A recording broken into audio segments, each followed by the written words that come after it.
दोस्तों, आज मैं आप लोगों को एक राजकुमारी की कहानी सुनाऊंगी जिसे उसकी छोटी माँ उसको मारने के लिए उसे जल्लाद को दे देती है। फिर राजकुमारी के साथ क्या होता है, वह जल्लाद उसे मारता है या नहीं, इस कहानी में सब कुछ विस्तार से सुनेंगे।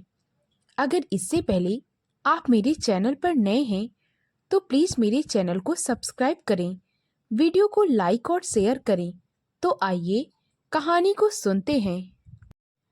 एक राज्य में राजा राज करता था। राजा की दो रानियां थीं, बड़ी रानी और छोटी रानी। राजा की बड़ी रानी से उसे एक बेटी थी और छोटी रानी से एक बेटा था। बेटा हो जाने के बाद राजा छोटी रानी को बहुत प्यार करता था। राजकुमार को तो अपने दिलो जान से ज्यादा प्यार करता और दूसरी तरफ बड़ी रानी और राजकुमारी की तरफ बिल्कुल ध्यान भी नहीं देता। पूरे महल में छोटी रानी के हिसाब से ही चीजें होती। वह नौकरों को जो कहती, नौकर भी बिल्कुल वैसा ही करते। छोटी रानी बड़ी रानी से बहुत नफरत करती थी, परंतु जब से राजकुमार हो गया तब से छोटी रानी के तेवर तो सातवें आसमान पर हो गए। यह देख बड़ी रानी उसे कुछ भी ना कहती। बड़ी रानी हमेशा छोटी रानी को अपनी छोटी बहन के जैसे ही प्यार करती, परंतु छोटी रानी ने कभी उन्हें अपनी बहन ना समझा। एक बार राजा ने अपने राजकुमार की कुंडली दिखाने के लिए अपने राज दरबार में बहुत सारे ज्योतिषियों को बुलवाया।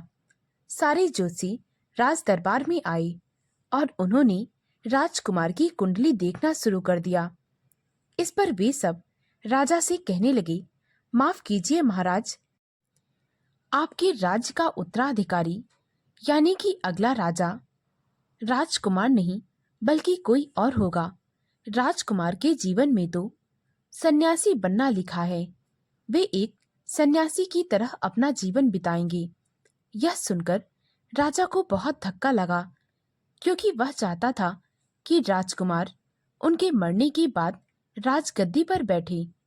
उसके बाद राजा ने उन ज्योतिषियों से कहा कि वे उनकी बेटी यानी राजकुमारी की कुंडली भी देख लें। जब ज्योतिषियों ने राजकुमारी की कुंडली देखी तो वे कहने लगे, आपकी अगली उत्तराधिकारी यानी इस राज्य की कर्ता धर्ता आपकी बेटी होगी। यह सुनकर छोटी रानी के पैरों तले जमीन खिसक गई। वह मन ही मन सोचने लगी, अगर मेरा बेटा सन्यासी बन गया और यह लड़की इस राज्य की उत्तराधिकारी, तो बड़ी रानी के तेवर बदल जाएंगे। वह मुझे नगर से निकाल ही देगी। मैं ऐसा हरगिज भी नहीं होने दूंगी। छोटी रानी के दिमाग में अब यह बात बैठ गई थी। वह यह तो भूल ही गई थी कि उनका बेटा एक सन्यासी बन जाएगा, बल्कि उन्हें यह बात याद थी कि बड़ी रानी की बेटी यानी राजकुमारी इस राज्य की उत्तराधिकारी बनेगी।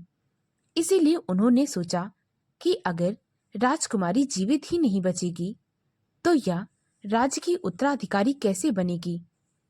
छोटी रानी ने योजना बनाई और एक जल्लाद को अपने पास बुलाया। वह जल्लाद से कहने लगी, तुम राजकुमारी को जंगल में ले जाकर मार दो। इसके बदले मैं तुम्हें 1000 सोने की असरफियां दूंगी। यह सुनकर जल्लाद बहुत खुश हुआ। उसने छोटी रानी के प्रस्ताव को स्वीकार कर लिया। परंतु जल्लाद कहने लगा, अगर मैं पकड़ा गया तो याद रखना, मैं राजा के सामने अपना मुंह खोल दूंगा। वैसे भी राजा तो मुझे जान से मार ही देगा, परंतु मैं आपको भी नहीं छोड़ूंगा। इसीलिए मुझे बचाने की जिम्मेदारी आपकी है। छोटी रानी कहने लगी, तुम चिंता मत करो, मैं तुम्हें रात को राज दरबार की पीछे दरवाजे से बाहर निकाल दूंगी। किसी को कानो कान कोई खबर नहीं होगी। उसी दिन रात में जल्लाद ने बड़ी रानी के कक्ष से राजकुमारी को अपनी गोद में उठाया और उसे लेकर राजमहल के पीछे के दरवाजे से बाहर निकल गया। वह जंगल में गया और जैसे ही वह राजकुमारी पर तलवार का वार करने लगा। उसे अपनी बेटी की याद आ गई। जब उसे अपनी बेटी की याद आई तो उसके हाथ से तलवार नीचे गिर गई। वह मन ही मन सोचने लगा, मैं इस मासूम सी बच्ची को कैसे मार सकता हूँ। भगवान मुझे कभी माफ नहीं करेगा। मैं एक बेटी का पिता हूँ। जल्लाद यही सब कुछ सोच रहा था। फिर सोचा, अगर इसे वापस लेकर महल गया तो छोटी रानी जिंदा नहीं छोड़ेगी, और अगर इसे यहीं छोड़ दूंगा तो कोई ना कोई जंगली जानवर इसे खा डालेगा। वह बहुत दुविधा में फंस गया था। इधर उधर देख रहा था। तभी उसे जंगल में एक सन्यासी की कुटिया दिखाई दी। जल्लाद उस राजकुमारी को लेकर सन्यासी की कुटिया पर पहुंच गया। वह सन्यासी से कहने लगा, हे साधु महाराज, यह छोटी सी बच्ची मुझे जंगल में मिली है। ना जाने इसे जंगल में किसने छोड़ दिया। मैं तो पेशे से एक जल्लाद हूँ। मेरा कोई घर द्वार नहीं है, ना ही मेरे घर में मेरी पत्नी है। मैं इसका लालन पालन कैसे कर सकता हूँ। इसीलिए आपसे अनुरोध है कि आप इस बच्ची को अपने आश्रम में रख लीजिए। साधु ने अपनी पत्नी को बुलाया और उसे कहा कि भगवान ने हमें बुढ़ापे का सहारा दे दिया है। सन्यासी की पत्नी ने राजकुमारी को अपनी गोद में ले लिया और उसे लेकर अपनी कुटिया के अंदर चली गई। जल्लाद भी बेफिक्र होकर वहां से लौट आया। वहां से लौटते ही उसने छोटी रानी से कहा कि मैंने राजकुमारी को जान से मार दिया। यह सुनकर छोटी रानी बहुत प्रसन्न हुई। उधर बड़ी रानी ने देखा कि उनके पास उनकी बच्ची नहीं है, तो वह जोर जोर से चिल्लाने लगी। यह बात पूरे राजदरबार में फैल गई। सभी ने राजकुमारी को ढूंढने की बहुत कोशिश की, परंतु राजकुमारी कहीं ना मिली। बड़ी रानी ने अपने कलेजे पर पत्थर रख के यह बात स्वीकार कर लिया कि उसकी बेटी अब इस दुनिया में नहीं है। धीरे धीरे समय बीतता रहा और कब 10 साल बीत गए पता ही ना चला। एक दिन राजकुमार शिक्षा ग्रहण करने के लिए उसी सन्यासी की कुटिया पर आया जहां पर उसकी बहन रहती थी।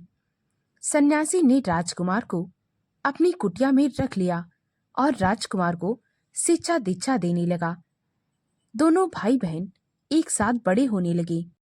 उन्हें तो यह भी नहीं पता था कि वे दोनों भाई बहन हैं। एक दिन राजकुमारी नदी से जल लेने गई। तभी उसे नदी में कोई डूबता हुआ दिखाई दिया। राजकुमारी ने नदी में छलांग लगाई और उसे बचाकर बाहर लाई। राजकुमारी ने देखा कि वह किसी राज का राजकुमार है। राजकुमारी ने उसे होश में लाने की कोशिश की। थोड़ी देर बाद वह होश में आ गया। उसने राजकुमारी को बहुत धन्यवाद दिया और कहने लगा, मैं तुम्हारे उपकार का बदला कैसे चुकाऊं? बोलो, तुम क्या चाहती हो? तभी राजकुमारी ने कहा, मैंने तुम्हारे साथ जो किया उसके बदले मुझे कुछ नहीं चाहिए। मेरे माता पिता ने मुझे सिखाया है कि जरूरत पड़ने पर लोगों का सहारा बनो, परंतु उसके बदले में किसी भी चीज की उम्मीद मत रखो। इतना कहकर राजकुमारी वहां से चली आई। वह राजकुमार पीछे पीछे राजकुमारी के आ गया और सन्यासी की कुटिया पर आ पहुंचा। वहां पर पहुंचते ही राजकुमार ने सन्यासी को प्रणाम किया और कहने लगा, आज आपकी बेटी ने मेरी जान बचा ली है।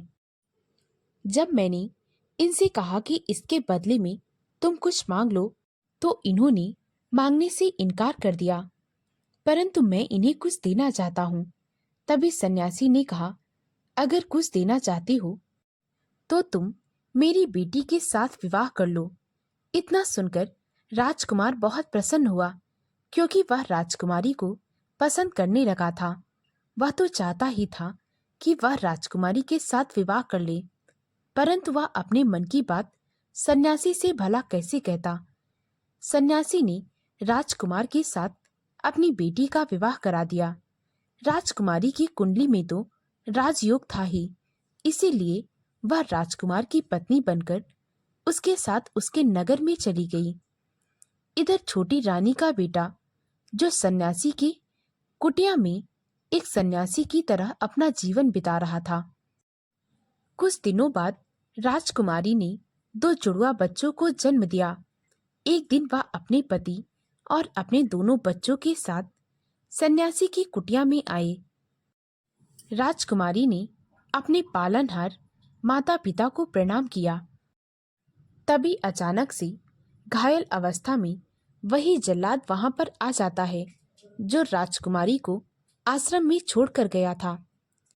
जल्लाद को इस अवस्था में देखकर वे सन्यासी कहने लगते हैं, अरे तुम्हारे साथ क्या हुआ है? तभी वह कहने लगता है, मुझ पर एक बाघ ने हमला कर दिया है। अब मैं जीवित नहीं बचूंगा।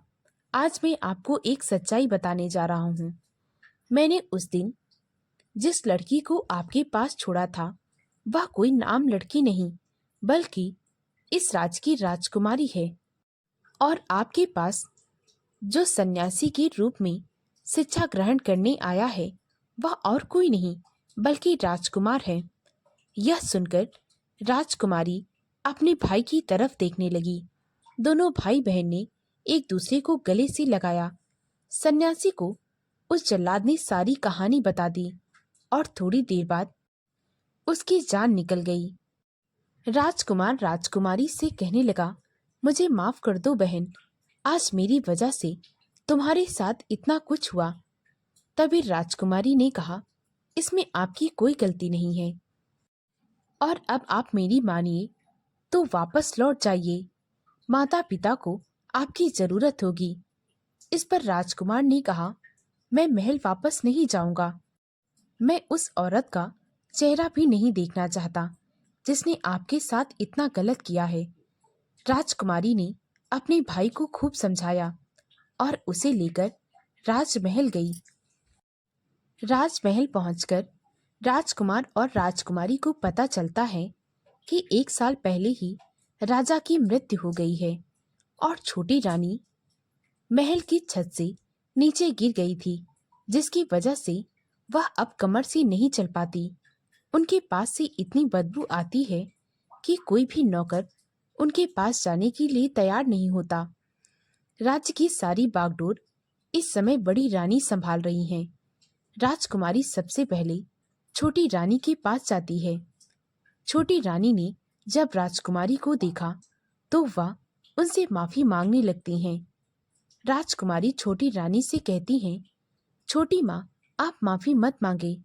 आपने जो कुछ भी किया हमारे भाई के लिए किया था, इसीलिए मुझे आपसे कोई गिला शिकवा नहीं है। छोटी रानी ने पूछा कि मेरा बेटा मुझसे मिलने नहीं आया।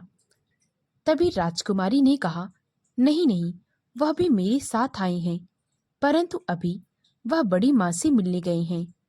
छोटी रानी कहने लगी, मैंने काम ही ऐसे किए जो मेरा बेटा मुझसे नहीं मिलना चाहता। मेरे कर्मों की सजा मैं भुगत रही हूँ। एक माँ के लिए भला इससे दुख की बात और क्या हो सकती है कि उसका बेटा उसकी शकल नहीं देखना चाहता। इतना कहते ही छोटी रानी के प्राण पखेरु उड़ गए। जब बड़ी रानी को पता चला कि उनकी बेटी यानी राजकुमारी जिंदा है तो वह बहुत प्रसन्न हुई। वह भागी भागी राजकुमारी से मिलने आई।